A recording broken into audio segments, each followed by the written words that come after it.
আসসালামু আলাইকুম। আমন্ত্রণ বাংলাভিশন সংবাদে আপনাদের সাথে আছি আমি ফারহানা ত্রিনা। শুরুতেই বিআরবি কেবল সংবাদ শিরোনাম। রাত ৯টায় জাতিসংঘের প্রধানমন্ত্রী শেখ হাসিনার ভাষণ। খাদ্য ব্যবস্থাপনা বিষয়ক অনুষ্ঠানে সবার জন্য খাদ্য নিশ্চিতে ৫ দফা প্রস্তাবনা। নিরপেক্ষ সরকারের দাবি আদায়ের আন্দোলনের কৌশল নির্ধারণে পেশাজীবীদের সাথে বসবে বিএনপি। সিরিজ বৈঠককে আবারও সিরিজ ষড়যন্ত্র বললেন ওবায়দুল কাদের। দেশে করোনায় আরও ৩১ মৃত্যু। ঠাকুরগাঁওয়ে ২৫ শিক্ষার্থীর নমুনা পরীক্ষায় পজিটিভ ১৩। শিক্ষা প্রতিষ্ঠানে করোনা রোধে পদক্ষেপ নেওয়া হয়েছে জানালেন শিক্ষা উপমন্ত্রী। অস্থিতিশীল পরিস্থিতিতে চলছে হাজার কোটি টাকার ই-কমার্স ব্যবসা। শীর্ষ ব্যক্তিদের নজরদারিতে রেখে ই-ভ্যালির কার্যক্রম চালুর দাবিতে মানববন্ধন। এফডিসিতে সংবাদ সম্মেলনের মাধ্যমে ফের কাজে ফিরলেন নায়িকা পরিমণি। শেষ করতে চান প্রীতিলতা সহ হাতে থাকা সব ছবির কাজ।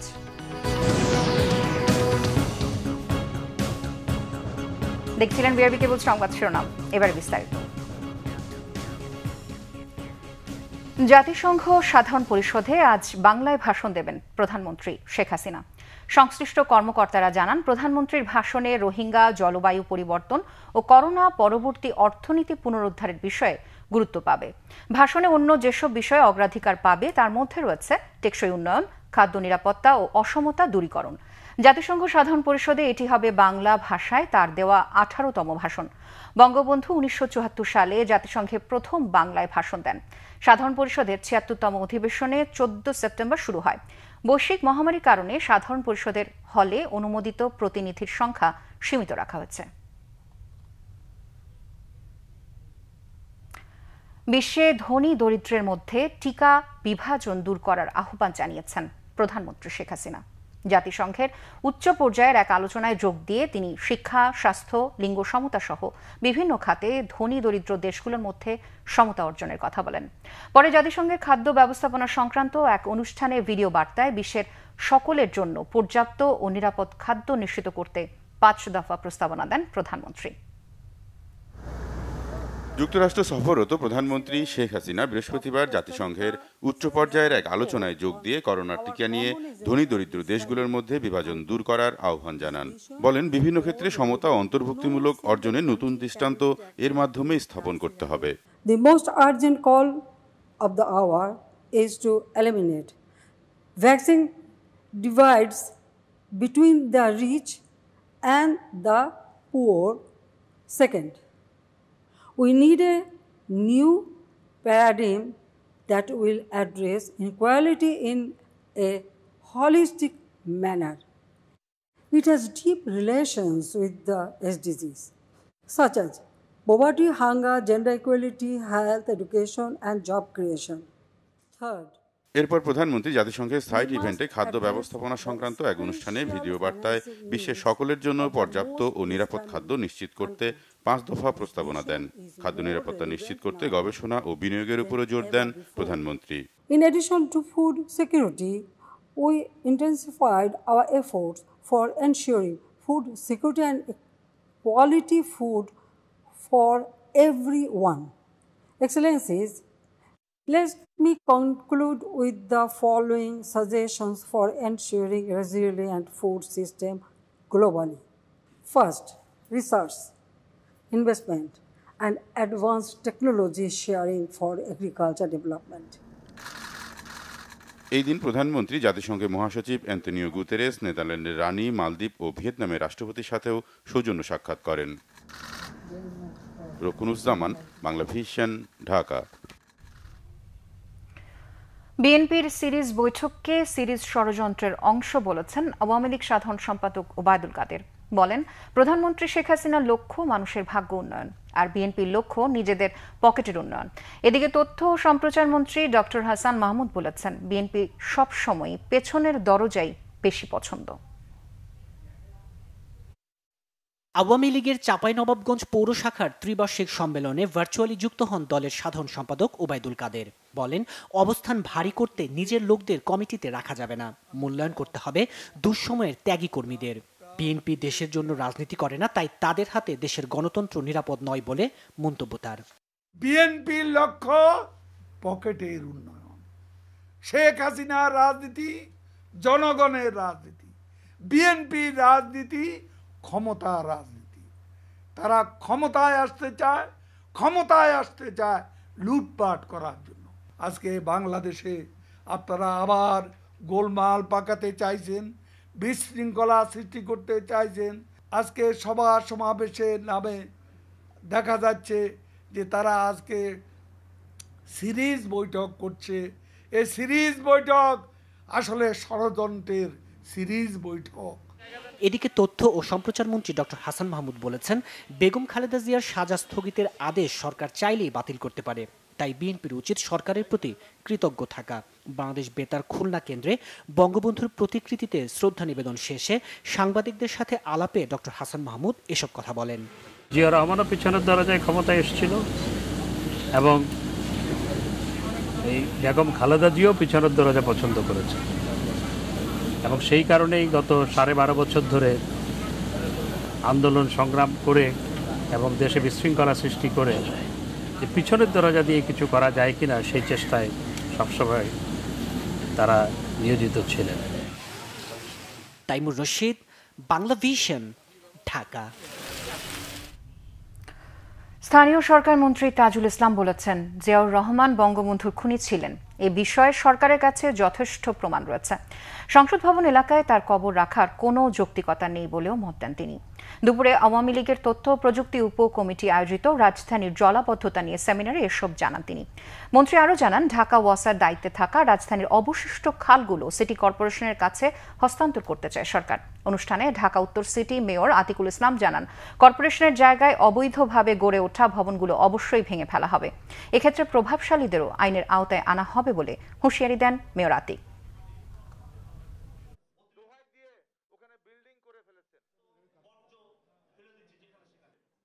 কত বড় মাস্তান হতে পারে আমি দেখতে চাই।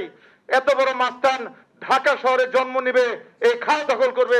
এটির দিন শেষ এটির দিন। আসুন আমরা সকলে মিলে একটি সুন্দর ঢাকা শহর করতে চাই। জিয়াউর রহমান সাহেব জাতির পিতার খুনি, এই ব্যাপারে আমার মনে হয় আজকে প্রমাণ না করার মতন এভিডেন্সের করার জন্য এভিডেন্সের কোথাও অভাব নাই। জাতির পিতার খুনি, স্বাধীনতার বিরোধী, তাদের যদি কবর যদি সংসদে এরকম গৌরবোজ্জ্বল আমাদের দেশের গৌরবোজ্জ্বল জায়গাতে থাকে, তাহলে কি আমরা জাতির প্রতি আমাদের কমিটমেন্ট, আমরা কি আমাদের কমিটমেন্টে রাখলাম? গঠনতান্ত্রিক বাধ্যবাধকতা এবং তৃণমূলের মতামত জানতেই হাইকমান্ডের সাথে দলের বিভিন্ন স্তরের নেতাদের বৈঠক হয়েছে বলে মনে করেন বিএনপি নেতারা। জানান, নির্বাচনকালীন নিরপেক্ষ সরকারের দাবি আদায় এবং কার্যকর আন্দোলন গড়ে তোলার প্রস্তুতিও এ বৈঠকের অন্যতম লক্ষ্য। শেষ হলো দলের কেন্দ্রীয় ও মাঠ পর্যায়ের নেতাদের সাথে বিএনপির হাইকমান্ডের সিরিজ বৈঠক। গত সপ্তাহ ধরে বৈঠক হয় দলের উপদেষ্টা, ভাইস চেয়ারম্যান, সম্পাদক মণ্ডলী, নির্বাহী কমিটির সদস্য, বিভাগীয় এবং জেলার নেতাদের সাথে। বৈঠকে নেতারা দল এবং বর্তমান প্রেক্ষাপটে করণীয় সম্পর্কে তাদের মতামত তুলে ধরেন। আলোচনা হয়েছে গণতন্ত্র পুনরুদ্ধার, বেগম খালেদা জিয়ার মুক্তিসহ রাজনৈতিক ও দলীয় নানা বিষয়ে। এমনি তো বিএনপি বিশাল সংগঠন, কর্মীও আছে, আমাদের সমর্থকও আছে, সবই আছে। তাহলে এটাকে গুছিয়ে এনে একটা পর্যায়ে দাঁড় করানো। তবে এই ব্যাপারে যেটা আপনাদের মাধ্যমে পরিষ্কার সবাইকে বলতে চাই দলের, যে আমরা এবার দলটাকে পুনর্গঠন করতে চাই নির্বাচন কেন্দ্রিক না, আন্দোলনমুখী। অ্যাক্টিং চেয়ারম্যান উনি একেবারেই অফিসিয়ালি আনুষ্ঠানিকভাবে পার্টির প্রতিটি র্যাঙ্ক অ্যান্ড ফাইল, পার্টির রাজনীতি নিয়ে, সংগঠন নিয়ে এবং ভবিষ্যৎ কর্মপন্থা, কর্মপরিকল্পনা নিয়ে কী ভাবছেন, তাদের পরামর্শ, তাদের মনোভাব বোঝার একটা চেষ্টা করেছেন তিনি এটার মধ্য দিয়ে। আর অবশ্যই এর পাশাপাশি আমাদের সাংগঠনিক একটা গঠনতান্ত্রিক অব্লিগেশন তো আছেই। আমাদের গঠনতন্ত্র আছে, বছরে দুবার নির্বাহী কমিটির সভা আহ্বানের কথা উল্লেখ করা আছে। তো করোনাজনিত কারণে আমরা তো সেটা করতে পারিনি। সংগঠন রাজনীতি বোঝার চেষ্টা করেছেন যে কর্মীরা কি জানতে চায়, কর্মীরা কি বুঝতে চায়, কর্মীদের মনোভাবটা কি, নেতৃবৃন্দের মনোভাবটা কি। দলের বিভিন্ন স্তরের নেতাদের সাথে টানা বৈঠকে সাংগঠনিক বিষয়ের পাশাপাশি উঠে আসে দলের ভবিষ্যৎ কর্মকৌশল। সংবিধানে ক্যাটেগরিক্যালি 118(1) অনুচ্ছেদে বলা আছে নির্বাচন অনুষ্ঠানের জন্য সংবিধানে একটা আইন প্রণয়ন করতে, সেই আইনের অধীনে নির্বাচন কমিশন গঠিত হবে। বিরোধী দল বা অন্য রাজনৈতিক দলগুলোর মধ্যে নির্বাচন কেন্দ্রিক কোনো চাঞ্চল্য নেই, বরং এক ধরনের উদ্বেগ আছে, উৎকণ্ঠা আছে। যেহেতু অবাধ এবং নিরপেক্ষ নির্বাচন করার মতো কোনো মানসিকতাই এই সরকার গ্রহণ করে না, ধারণ করে না, সুতরাং এমনি একটি সরকারের অধীনে নির্বাচন করে যে কোনো ফলোদয় হয় না, এটা আমাদের নেতাকর্মীদের উপলব্ধি। অতীত থেকে শিক্ষা নিতে চাই যে কোথায় কোথায় ভুল ত্রুটি হয়েছে সেগুলোকে শিক্ষা নিয়ে কোথায় সংগঠনটাকে শক্তিশালী করা দরকার। অর্থাৎ অন্য কোনো চাপ এখানে থাকবে না, শুধু একটাই, যারা রাজপথে থাকতে পারবে, রাজপথে মাঠে আন্দোলন করতে পারবে, তাদেরকে আমরা নেতৃত্বে নিয়ে আসার জন্য চেষ্টা করব। দলের বিভিন্ন স্তরের নেতাদের সাথে বৈঠকের পর বিভিন্ন পেশাজীবীদের সাথেও দলের হাইকমান্ডের বৈঠকের কথা রয়েছে বলে জানান বিএনপি নেতারা। আহমেদ সরওয়ার, বাংলা ভিশন, ঢাকা। বিএনপির সিনিয়র যুগ্ম মহাসচিব রুহুল কবির রিজভী বলেছেন, করোনার এ সময়ে প্রধানমন্ত্রী শেখ হাসিনা বিশাল বহর নিয়ে বিদেশ ভ্রমণে গেছেন। শুক্রবার নয়াপল্টনে বিএনপির কার্যালয়ে রাজশাহী বিশ্ববিদ্যালয়ের সাবেক ছাত্রদল নেতা নিশতার আহমেদ রাখির স্মরণ সভা ও দোয়া অনুষ্ঠানে তিনি এ কথা বলেন। রুহুল কবির রিজভী বলেন, করোনার সংকটে জাতি যখন দিশেহারা, ঢাকা ছেড়ে গ্রামে চলে গেছে মানুষ, আর তখনই দেশে চলছে ক্ষমতার অপব্যবহার। যুক্তরাষ্ট্র যাওয়ার আগে প্রধানমন্ত্রীর ফিনল্যান্ডের হেলসিঙ্কি যাওয়া নিয়েও প্রশ্ন তোলেন বিএনপির এই নেতা। কুইক রেন্টালের মেয়াদ বাড়ানোর কঠোর সমালোচনা করে রিজভী বলেন, আত্মীয় স্বজন ও দলের লোকজনকে সুবিধা দিতে কুইক রেন্টাল আইনের মেয়াদ আরও বাড়ানো হচ্ছে। দেশে করোনায় আরও ৩১ জন মারা গেছে। এই নিয়ে মোট মারা গেল ২৭,৩৬৮ জন। বৃহস্পতিবার গণমাধ্যমে পাঠানো স্বাস্থ্য অধিদপ্তরের প্রেস বিজ্ঞপ্তিতে এ তথ্য জানানো হয়। ২৭,১৪১টি নমুনা পরীক্ষায় নতুন শনাক্ত ১,২৩৩ জন। মোট শনাক্ত ১৫,৬৯,৫৫৩ জন। নতুন ১,৪১৩ জন সহ এ পর্যন্ত সুস্থ হয়েছেন ১৫,০৯,২০২ জন। মৃত্যুহার ১.৭৭%, শনাক্ত ৪.৫৪ এবং সুস্থতার হার ৯৭.৪০%। সর্বোচ্চ ১৬ জনের মৃত্যু হয়েছে ঢাকা বিভাগে। চট্টগ্রামে মারা গেছেন ৮ জন। আজকের মধ্যে বিমানবন্দরে পিসিআর ল্যাব বসানোর কাজ শেষ করতে সংশ্লিষ্টদের নির্দেশ দিয়েছেন প্রবাসী কল্যাণ ও বৈদেশিক কর্মসংস্থান মন্ত্রী ইমরান আহমেদ। তিনি বলেন, এখানে কোনো গাফিলতি মানা হবে না। এদিকে সৌদি আরবগামীদের করোনা টিকার বুস্টার ডোজের বিষয়ে স্বাস্থ্য মন্ত্রণালয়ে চিঠি দেয়া হলেও এখনও জবাব পাওয়া যায়নি বলে জানান মন্ত্রী।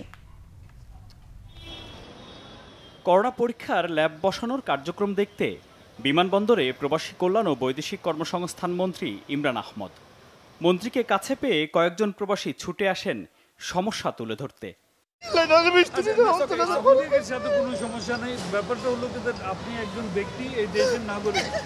আসার পর আমার বারবার শুধু রিটার্ন দিতেছে, আমি মালিকের সাথে ফোনে আলাপ করছি। সৌদিগামী ফ্লাইট মিস করা একজনকে তাৎক্ষণিক আরেকটি ফ্লাইটে পাঠানোর ব্যবস্থা করা হয়। অন্য দুজনের সমস্যা সমাধানেও প্রবাসী কল্যাণ ডেস্কের কর্মকর্তাদের নির্দেশ দেন মন্ত্রী। যদি কোনো অভিযোগ থাকে, আমরা তো যেহেতু ওয়েলফেয়ার এখানে কাউন্টার একটা করা আছে, আমি যখন জানলাম কি একটা সৌদি ফ্লাইট এখন যাচ্ছে, তো ওনারা গিয়ে তো সাথে তো এটা ব্যবস্থা করেনি, যে আমাকে এসে কনফার্ম করলো কি এটা হয়ে গেছে। এর আগে বিমানবন্দরে সংযুক্ত আরব আমিরাতগামীদের জন্য পিসিআর ল্যাব বসানোর কার্যক্রম ঘুরে দেখেন ইমরান আহমদ। পেছনে সময়ক্ষেপণের ঘাটতি পূরণে সকলকে দ্রুত কাজ করার নির্দেশ দেন প্রবাসী কল্যাণ মন্ত্রী। ওনারা যদি কমপ্লিটলি একসাথে যদি কাজ না করতো তো এই পর্যায়ে কিন্তু যেত না। অবশ্য এখানে এক কথা বলে দেই, আশা করি কোনো গাফলতি হবে না, বা যদি কোনো গাফলতি বা কোনো রং যদি হয় তাহলে ওখানে কিন্তু ছাড় দেওয়ার কিন্তু কোনো স্কোপ থাকবে না।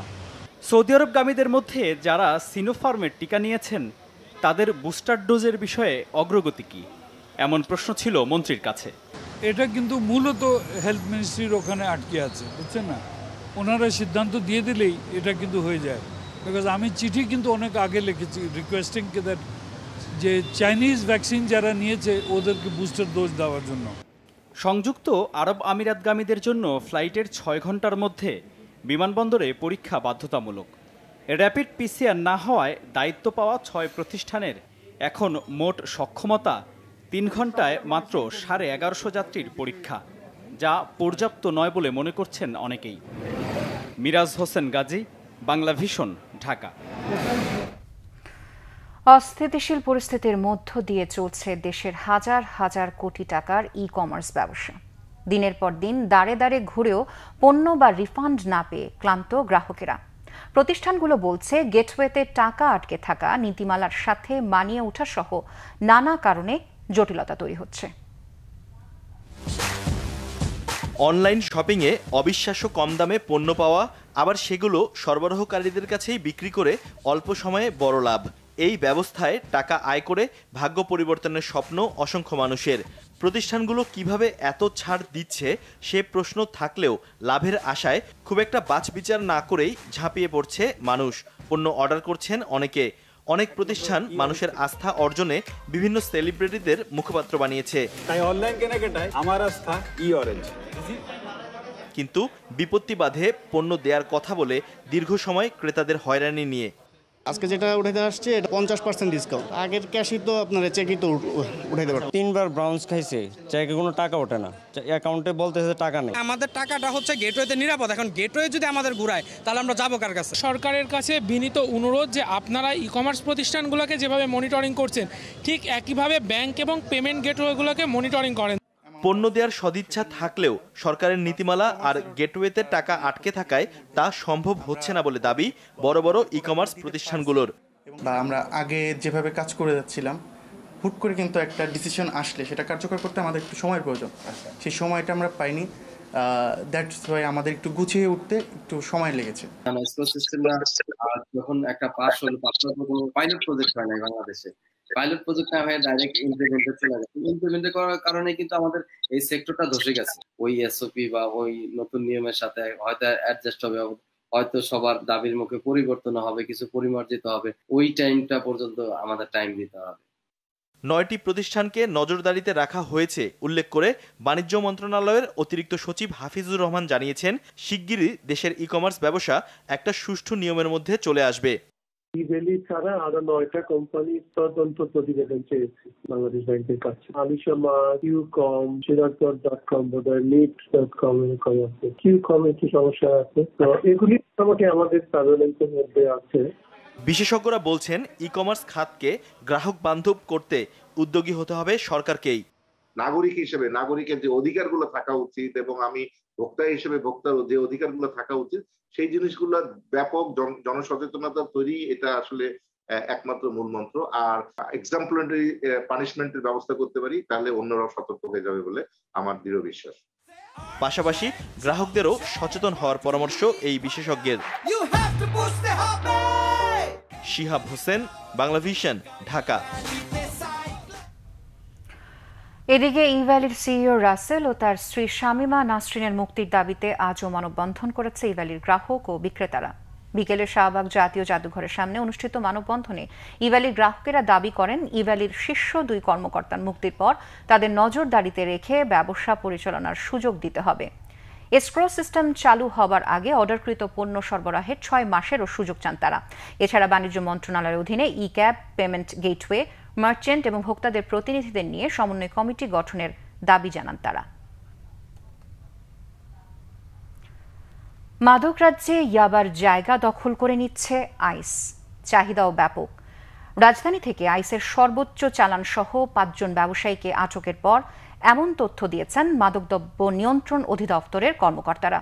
এরই মধ্যে 3500 মাদক ব্যবসায়ীর তালিকাও করেছে সংস্থাটি। ইয়াবার চেয়ে 25 থেকে 30 গুণ উত্তেজক নতুন মাদক ক্রিস্টাল মেথ বা আইস 2007 সালে প্রথম বাংলাদেশে জব্দ করায় দমে যায় মাদক কারবারিরা। হালে তারা আবার সক্রিয়। এখন প্রায়ই দেশের বিভিন্ন প্রান্তে ধরা পড়ছে আইসের ছোট বড় চালান। বৃহস্পতিবার রাতে রাজধানীর গুলশান, ভাটারা, কুড়িল ও রমনা এলাকা থেকে কোটি টাকা মূল্যর আইস ও ইয়াবাসহ 5 জনকে আটক করে মাদকদ্রব্য নিয়ন্ত্রণ অধিদপ্তরের একটি টিম। নার্কোটিক্স কর্মকর্তারা জানান, আটককৃতরা সবাই মাদক ব্যবসায়ী এবং 2 জন ইংল্যান্ড ও অস্ট্রেলিয়া থেকে পড়াশোনা শেষ করে সম্প্রতি দেশে ফিরেছে। এই মাদকটা অত্যন্ত দামি এবং খুব ভয়ঙ্কর মাদক। এটা এখনো সকলের ক্রয় ক্ষমতার মধ্যে আসেনি।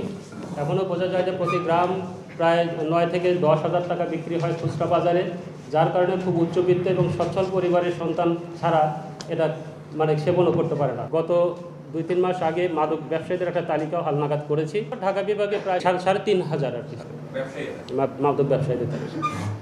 চাহিদার ভিত্তিতে ইয়াবা কারবারিরাই বাজারে আনছে ক্রিস্টাল মেথ বা আইস। উৎস ও রুট সেই একই। আইসটা এখন পর্যন্ত যে তথ্য পাওয়া গেছে মিয়ানমার থেকেই আসছে। এটা ইয়াবা যেভাবে আসে ওইভাবেই আসছে। রোহিঙ্গাদের মাধ্যমে আসে। ইয়াবা ব্যবসায়ী যারা মূল হোতা তারা চেষ্টা করছে আর কি, তারাও ধীরে ধীরে দেখা যাচ্ছে যে ইয়াবার থেকে আইসের প্রতি তারা ঝোঁকার চেষ্টা করছে। মাদক কারবারিদের আটকানো না গেলে নতুন এই ভয়ঙ্কর মাদক আইস ইয়াবার চেয়েও বেশি ছড়িয়ে পড়ার শঙ্কা গোয়েন্দাদের। জিয়া খান, বাংলা ভিশন, ঢাকা। কারাগার থেকে বেরিয়ে ফের কাজে ফিরলেন আলোচিত চিত্রনায়িকা পরিমণি। রশিদ পলাশের পরিচালনায় প্রীতিলতা সিনেমার বাকি অংশের শুটিংয়ে ফেরার আগে ঘটা করে হাজির হলেন সংবাদ সম্মেলনে।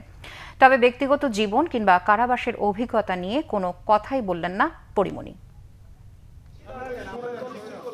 সম্প্রতি পরিমণির বাসায় র্যাবের অভিযান এবং তাকে আটকের পর টক অব দ্য কান্ট্রি হয়ে ওঠেন হালের এই চিত্রনায়িকা। জেল থেকে বেরিয়ে এবং আদালত প্রাঙ্গণে মেহেদিরাঙা হাত প্রদর্শন নিয়েও নানা আলোচনা নেটিজেনদের। এবার অনেকটা ঘটা করে ফিরলেন কাজে। রাশিদ পলাশের পরিচালনায় প্রীতিলতা সিনেমার ৩৫% কাজ আগেই সম্পন্ন। অনেকেরই প্রশ্ন ছিল, প্রীতিলতা সিনেমার বাকি অংশে থাকছেন কি পরিমণি? কৌতূহলী সিনেমা প্রেমীদের সেসব জল্পনা কল্পনার জবাব দিলেন দেশের চলচ্চিত্রের প্রাণকেন্দ্র এফডিসিতে মিট দ্য প্রীতিলতা নামক অনুষ্ঠানে এসে। আমি এত বড় একটা দায়িত্ব পালন করতে পারবো বা এই দায়িত্ব আমাকে দেওয়া উচিত, এইটুকু বিশ্বাস করার জন্য থ্যাংক ইউ রাশিদ পলাশ। আমি বলতে পারি এইটুকু যে আমি এই বিশ্বাসের মর্যাদা পারবো রাখতে। সবার কাছে সে আশীর্বাদটা চাই যাতে প্রীতিলতাকে সঠিকভাবে ঠিকঠাকভাবে আমার মধ্যে ধারণ করতে পারি এবং আপনাদের সামনে প্রেজেন্ট করতে পারি। ব্রিটিশ বিরোধী আন্দোলনে অকাতরে জীবন বিলিয়ে দেয়া প্রীতিলতার চরিত্রে এবার দেখা যাবে পরিমণিকে। তবে জেলের অভিজ্ঞতা, সমালোচকদের সমালোচনা অথবা মামলা নিয়ে কোনোই কথা বললেন না তিনি। এটা তো আসলে মাইক সামনে নিলাম, ক্যামেরা সামনে আসলো, তারপর এক্সপ্লেন করার কিছু নেই। আমরা একটা সিনেমা বানাচ্ছি এবং আমি প্রীতিলতা ক্যারেক্টারটা প্লে করছি, কতটুকু করছি সেটার জন্য শুধুই আমি বলবো, সবাইকে অনুরোধ করব আমাদের এই জার্নিটার সাথে থাকুন। অবশ্যই আমরা সুন্দর কিছু দেখাতে চাই। প্রীতিলতার আদর্শ বুকে ধারণ করে আরো অনেক দূরে এগিয়ে যেতে চান বলে জানালেন এই চিত্রনায়িকা। মুহিবুল্লাহ মুহিব, বাংলা ভিশন, ঢাকা। শিক্ষার্থীর করোনা শনাক্ত হওয়া স্কুলগুলোতে ব্যবস্থা নেওয়া হচ্ছে, তবে স্কুলে গিয়েই যে তারা আক্রান্ত হচ্ছে তার সত্যতা পাওয়া যায়নি, জানিয়েছেন শিক্ষা উপমন্ত্রী ব্যারিস্টার মহিবুল হাসান চৌধুরী নওফেল।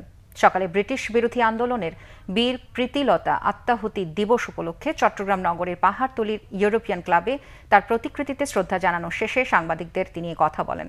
উপমন্ত্রী আরও বলেন, ব্রিটিশ বিরোধী আন্দোলনে অংশগ্রহণকারী বীরদের আত্মত্যাগ ও বীরত্ব গাথা নতুন জাতীয় পাঠ্যক্রমে অন্তর্ভুক্তির নির্দেশ দেওয়া হয়েছে। কক্সবাজারে 4,30,000 পিস ইয়াবা সহ 5 মাদক কারবারিকে আটক করেছে র্যাব। জব্দ করা হচ্ছে মাদক পাচারে ব্যবহৃত একটি ট্রলার। আজ ভোরে কক্সবাজার মহেশখালী চ্যানেলের গভীর সমুদ্রে অভিযান চালিয়ে এসব ইয়াবা সহ তাদের আটক করা হয়। র্যাব 15 এর সিনিয়র সহকারী পুলিশ সুপার আবদুল্লাহ মোহাম্মদ শেখ সাদি জানান, মিয়ানমার থেকে ইয়াবার বড় একটি চালান দেশে আসার খবরে ট্রলারটিতে তল্লাশি চালান তারা। এ সময় বিশেষ কায়দায় লুকিয়ে রাখা ইয়াবাগুলো উদ্ধার করা হয়। এদিকে চট্টগ্রাম মহানগরীর বাকলিয়া এলাকা থেকে চুরি হওয়া 7টি সিএনজি উদ্ধার সহ 6 জনকে আটক করা হচ্ছে। সিএনজি চুরি করে পরে বিভিন্ন জনের কাছে বিক্রি করে এই চক্রটি। হঠাৎ করেই বাজারে অস্বাভাবিকভাবে দাম বেড়েছে মুরগির। ব্রয়লারের দাম কেজিতে 20 থেকে 30 টাকা বাড়লেও কক মুরগির দাম কেজিতে বেড়েছে 100 টাকা পর্যন্ত। কেজিতে 10 থেকে 20 টাকা বেড়েছে সব ধরনের সবজির দাম। সরবরাহ সংকটকেই দুষছেন বিক্রেতারা। সস্তায় প্রোটিন পেতে মুরগির বিকল্প নেই, তবে দিন দিনই দাম বাড়ায় বিপাকে মধ্যবিত্তরা। এক সপ্তাহের ব্যবধানে কেজিতে 30 টাকা পর্যন্ত বেড়েছে ব্রয়লার মুরগির দাম, আর কেজিতে 100 টাকা পর্যন্ত বেড়েছে সোনালী মুরগির দাম। ঊর্ধ্বমুখী ডিমের বাজারেও 10-12 দিন আগে ছিল তো দাম একটু কম ছিল, 130-35, এখন তো 155 টাকা দাম বাড়তি হয়। এভাবে দাম বাড়লে মানুষ কিভাবে চলবে? আগে ছিল আপনি 100-105 টাকা ডজন, বর্তমানে আপনি 110 টাকা 115 টাকা ডজনে, প্রায় 10 টাকা বাড়ছে। মুরগি কেজি আগে ছিল 180, বেচতে আমরা 220, এখন বর্তমানে 280 টাকা আমরা কিনি, আর বেচতেছি আপনার 300 টাকা 290 টাকা, এরকম এইভাবে বাড়ছে আপনার কেজিতে 90 টাকা 100 টাকা। কাঁচা বাজারে দেখা মিলবে শীতের সবজির, তবে দাম কিছুটা বেশি। বেশিরভাগ সবজি কিনতে ক্রেতাদের গুনতে হচ্ছে 10 থেকে 20 টাকা বেশি। তবে কাঁচামরিচের ঝাঁঝ আর একটু বেশি, কেজিতে 60 টাকা বেশি দিয়ে পণ্যটি কিনতে হচ্ছে 120 টাকায়। পটল একই অবস্থা, 70 টাকা বিক্রি করতেছি, 60 টাকা আগে বিক্রি করছি, তারপরে আপনার শসা গত সপ্তাহে বেশি 50-60, এই সপ্তাহে বেচা লাগে 70-80। সবজি খাওয়াই এত কঠিন হয়ে গেছে আমাদের মধ্যবিত্তদের জন্য, যারা নিম্নবিত্ত তাদের জন্য তো আসলে জীবন চালানোটা অনেক বেশি কঠিন হয়ে যাচ্ছে। সরকার মনিটরিং করলেই হয়তো দামটা কমতে পারে, এছাড়া কোনো উপায় নেই।